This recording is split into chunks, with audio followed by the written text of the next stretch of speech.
Hey guys, welcome back to Saturday Night Sit Down, where we talk about love, marriage, money, and everything in between. I'm your host, Chami Pino.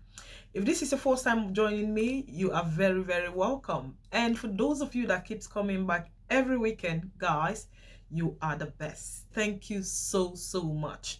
If you like my content, guys, please do not forget to like this video by hitting the like button below.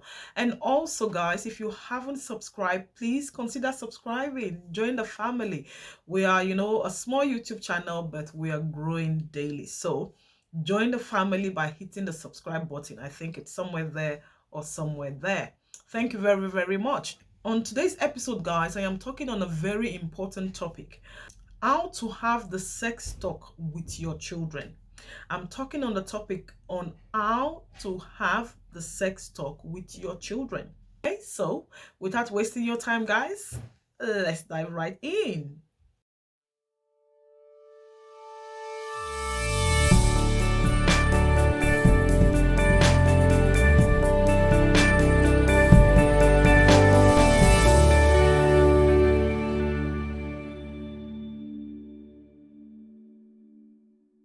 Welcome back, guys. Now straight into the topic: how to have the sex talk with your children. This topic is something that I've been wanting to talk about, for a very long time, but for some reason, all the other, something else would come up, and I just kept, putting it on hold. And read something today that really, really got to me, and I decided, you know what, it's time to talk about this. It's the right time to, talk about this topic. I read something on the page of a guy that I follow online, Pastor Shola Adeola.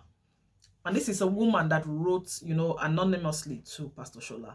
And this is what she wrote in. Let me read it so that we all can have an understanding of where I'm coming from and why I really, wanted to talk about this topic. So this lady wrote, Dr. Shola, I have never opened up to anybody about this part of my life. Please don't share my identity. I got married to a beast for 5 years. I walked into the marriage with a 16 years old daughter.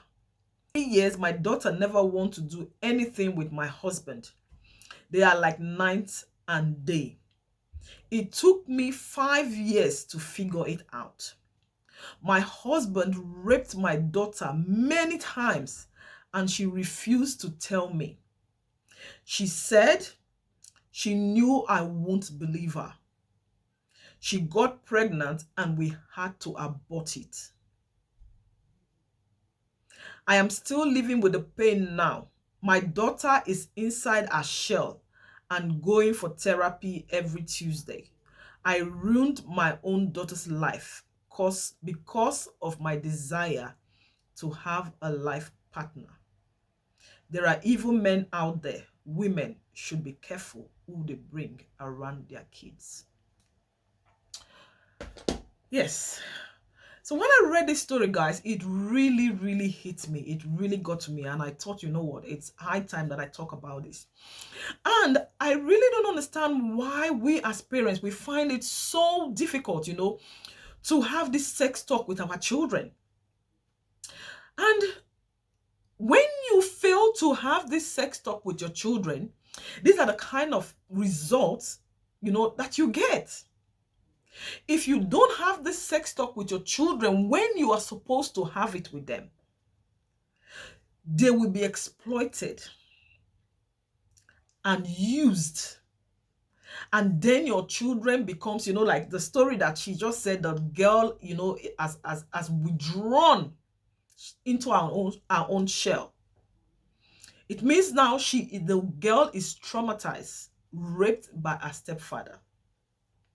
Somebody that is supposed to look after her, a mom that is supposed to protect her, was there, and she was being raped numerous times under her nose, and she didn't even notice.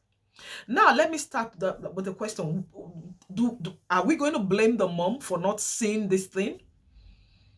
No, not really. Because the truth of the matter is that what you don't know, you can't give.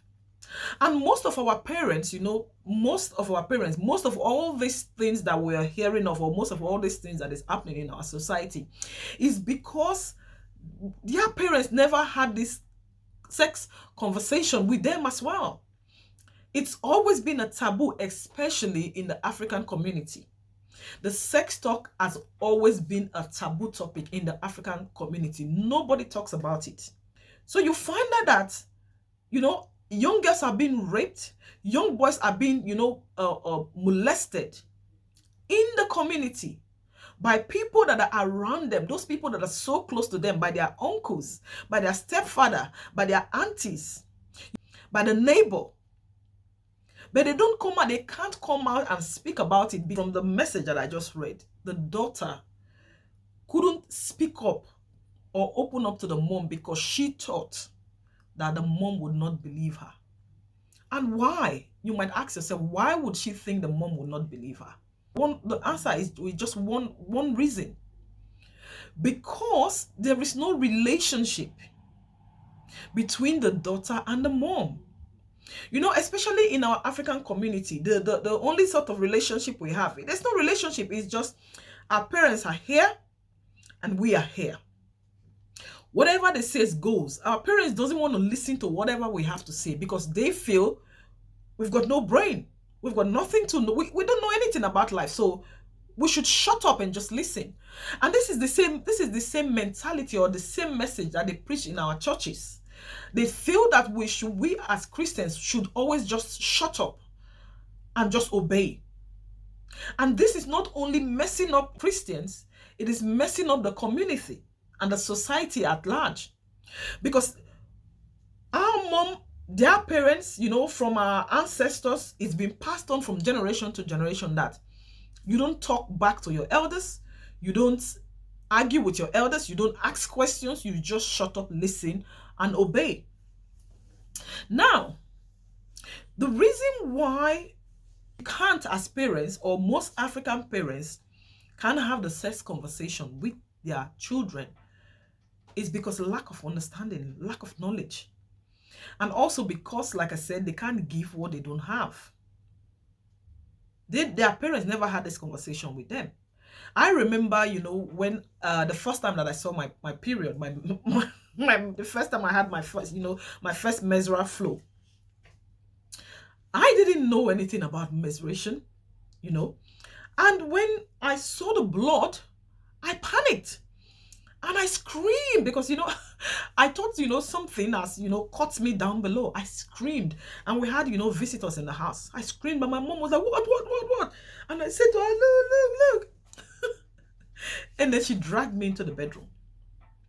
And my younger sister, she knew about this somehow, and she was just laughing at me. Only then my mom now sat me down to tell me, you know what is menstruation? You are not, this is what she said, you are now a woman. And guess what she said to me? That if I kissed a man, I would get pregnant. That if I kissed a man, I would get pregnant because I'm now a woman.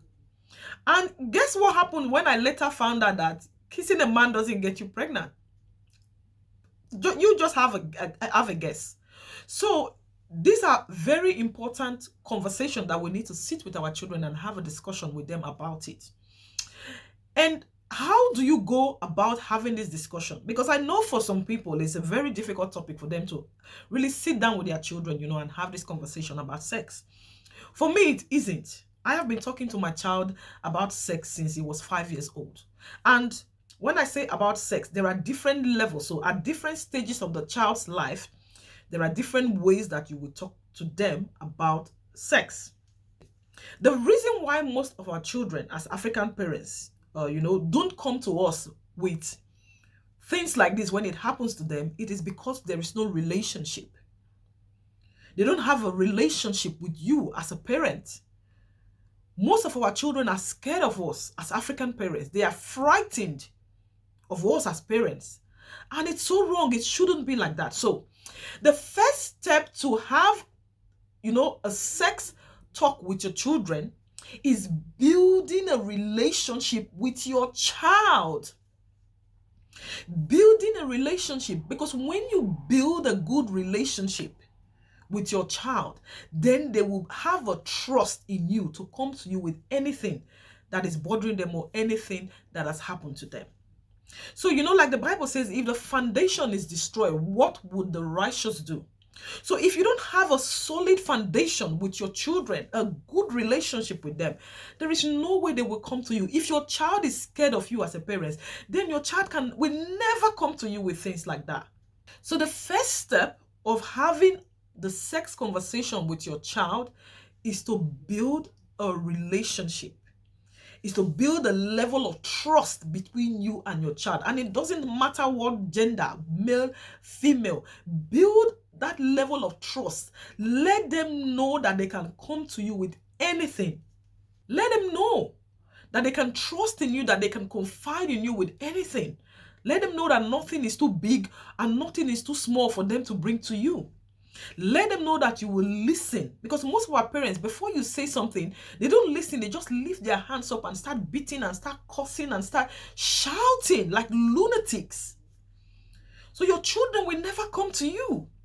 So build a trust, build a relationship with your children, and let there be a trust between you and your children. So when things like this happen, the children will come to you and tell you that, Mom, Dad, this is what has happened.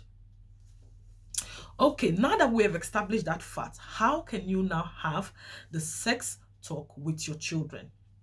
So I'll tell you what I did when my son was 5 years old. Because the world is a very bad place. It's a bad place. So we have to protect our children. So when my child was 5 years old, it just started, first year in the school, which is primary one in Africa. I called him and I said to him, tell mommy if anybody touches your willy. That is the name we called it. And he said to me, Mom, what is willy? I said, willy is that thing. That is your willy. And he said to me, why? Most African parents, when you say something to your child or you give an instruction to your child, and the child asks why, most African parents, instead of them to tell the child the reason why they are telling the child or asking the child to do something in a certain way, they will beat the child. They will beat that child for even, having the guts to ask why. And that is a wrong way to bring your children up. If a child asks you a question, it's because they are curious and they want to know the reason behind why they should do things, a certain way. And if you as a parent is able to explain to them why, trust me, the child will do exactly what you've asked them to do, because they know the danger that are involved if they do it a different way. So my child asked me why. Why must he tell me, or why should he tell me when someone touches his willy? And I said to him, because when someone plays with your willy, it is called child abuse. That means they are abusing you as a child, because as a child, nobody should be coming near your willy to play with your willy. So if any man, if any uncle, if any auntie, if any teacher, if any cousin, nephew, whoever, neighbor is playing with your willy, they are doing something that is very wrong. It is wrong in the society, and as a Christian, it is wrong because they are abusing your body. So, if anyone, no matter who they are, comes and touches your willy, tell mommy. Okay? So that was what I said to him. And guess what, guys? This boy started going to school, and almost every day we'll come home and say, oh Mom, somebody touched my willy. And I will usually ask, how? You say, oh, we are playing, and as we're running, his hand just touched my willy. And then I would explain to him, oh, that's normal. That you guys are playing and someone can just, mistakenly hit your willy. That is normal. Okay, so I later explain what a normal accidental touching of the willy is and what a deliberate touching of the willy is. If somebody deliberately tells you, take your pants down and start playing with your willy, that is a deliberate touching of your willy. You must tell mommy. So that's the first sex conversation I had with my son at 5 years old. Okay. So the next sex conversation I had with my son, I think it was about maybe 12 years old or thereabout. And at this stage in their life in school, they teach them, male and female, reproductive organ. And in this part of the world, they show it to them raw videos and everything. And they tell them how babies are being produced or how babies are born. And they show them the live video of how a man have an intercourse with a woman and how the child is being, born. So there was one occasion my son came home, the school called me that I should come in. So I went in and my son was crying, really crying. And I was like, what happened? And they said they were in the classroom, teaching them about this sex education, male and female reproductive system. And my son couldn't handle it and he was crying. So they had to take him off. So I took him home and I sat him down. I said, okay, let's have a conversation. And guess what my son said to me? Mommy, are you trying to tell me that you had sex to have me? Yes. He now realized that I had sex to have him. And before we usually tell them that, the child just enters into the belly and when it's 9 months, we give birth to them. They don't know the process of how they got into the belly. And the sad part is that he found this out from school because I lied to him how he was born and he was traumatized, thinking, oh my goodness, my mom had sex to have me. So we sat down at age 12. I said, okay, now you've seen that video, they've taught you this in school. So I think before they teach you things like this in school, that means you should be able to handle it. So let's talk about sex, how children are being born. So we had the second sex conversation at age 12. And I told him, yes, man and woman, when they fall in love, they have sex, and that is how children are being made. Okay? Children doesn't magically enter the belly. A man will have sex with a woman, and that is the way they have children. And then I used that opportunity as well to tell him the consequences of having sex at a young age. That if you have sex at a young age, you can have a lot of things. You can be a teenage dad. You can have sexual transmitted diseases. I spoke to him about AIDS, HIV, gonorrhea, syphilis, staphylococcus, all the chlamydia, everything. I spoke to him about all the different types of STDs. And I also spoke to him about how the consequences of having sex as a young child or a teenager, how it messes up your life and messes up your future. I spoke to him about all of that in depth. Okay?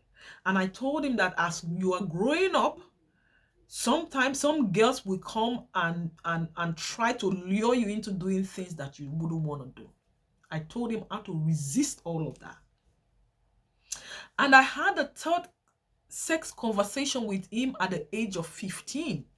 Because in this part of the world, and I'm sure it's the same thing in everywhere now, 12 years, 13 years old children are having sex and their parents even don't know anything about it. They are having abortions and parents don't know anything about it. So at the age of 15, I sat him down and I said, boy, we are having the sex conversation. And he was like, oh, no, mom, no, not again, not again. I was like, yes, this time we're having it raw. The real truth and nothing but the truth.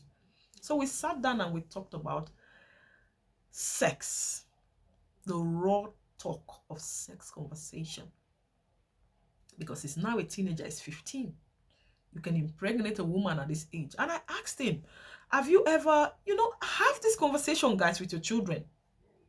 because you never know what they are up to in school. Sometimes you think you know your children, but you don't really know jack about them. For you to really know your children, you have to have that relationship with them so that they can trust you enough to tell you things that is happening in their lives.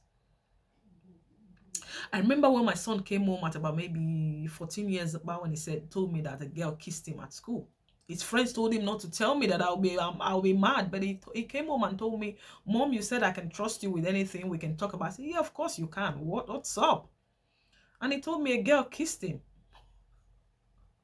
And I laughed and I told him, "Don't let that happen again. Avoid that girl, because these are people that will make you, drag you away from the path or the calling that God has called you to do. You're too young to be kissing. You're too young to be having girlfriends." And I told him, you can have girlfriends which is on a platonic basis, but not girlfriend that you'll be kissing and talking about, things of sex. You're too young. You need to concentrate on your study. You need to concentrate, go to university. And there is a time is coming that yes, you can have a girlfriend. I told him that finish your secondary school, finish your college. And when you get into uni, if you want to, then yes, you can. If you want to, you can, because then you are of age. You'll be able to make, some real decisions. And I told him, when that time comes, before you get married, make sure you use a condom. And it was like, "Oh, mom, please." I was like, "No, we need to talk about it. When that time comes, use a condom. Don't go and give somebody, a unwanted pregnancy. It will mess up your life. You've got, a lot ahead of you to accomplish before you settle down as a married man. So don't go having sex with girls and 2-3 girls will come back with unwanted pregnancy. If you're going to have sex, because you can't force them. When they get to that age, you cannot tell them, "Oh, you can't have sex." You can't fight them. It will happen. Just equip them with the information and the knowledge that they need to know, and they'll be fine. And I told him, make sure you use a condom. Don't go and impregnate somebody, that you're not married to. So we had this conversation. We talked about it all, everything. So it is very important, guys, especially for your female children. Very important. Like the story the woman said, the man has raped her so many times, and she was pregnant for her stepfather. Now I know that things happen in life. We get married and things may, for some reason, things doesn't work out and we move on and then we remarry. Make sure, especially for women, make sure, don't be blinded by love. Make sure your upmost or topmost priority are your children. Protect them. So make sure before you move your children into, another home, like before you get married to a man, sit your children down and tell them, "Listen, girl, mommy is getting married, but please, we never know, anything can happen. So whatever happens, if your stepfather tries to touch you, you come and tell me. Okay? And for your little children as well, speak to them, speak to your young children. A lot of pedophiles are everywhere, and they are very common. It's a very common thing in Africa.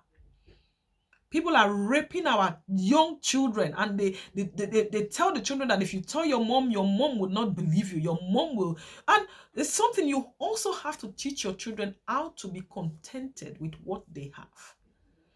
Because some of these children are being deceived with sweets and biscuits, and then they rape them and abuse them and molest them.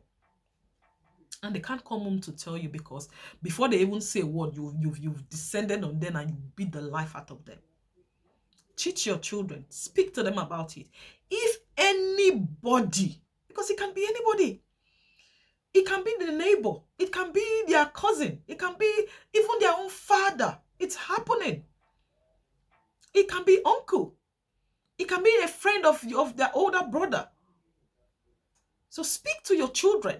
Let them trust you enough to come and tell you, Mom, Dad, this is what uncle tried to do to me, or uncle this. And tell them that if anybody dares try it, touching them in their private parts, tell the children to tell that uncle that I will tell my mom you are trying to rape me and molest me. Tell them what molestation is. Tell them what rape is. Equip them with the information, the knowledge that they need to know, so that they won't be prey to these, pedophiles out there. Very important, guys. Have the sex talk with your children. Have the sex conversation with your children. Don't be a victim. Don't let your children be a victim of something that you can easily avoid. Okay? That's it from me, guys. If you're new to my channel, you're very, very welcome. And for those of you that keeps coming back every weekend, guys, thank you so, so much. Guys, if you like my content, do not forget to like the video by hitting the like button below. And for those of you that hasn't subscribed, guys, please consider subscribing. When you do, you get every notification whenever I upload a new video. And also, you just help me to grow my channel on YouTube and on Facebook. Thank you so much for tuning in today. That's it from me. Till next week, Saturday, I remain your host, Chame Pinnock. Bye now. Bye. Let it go.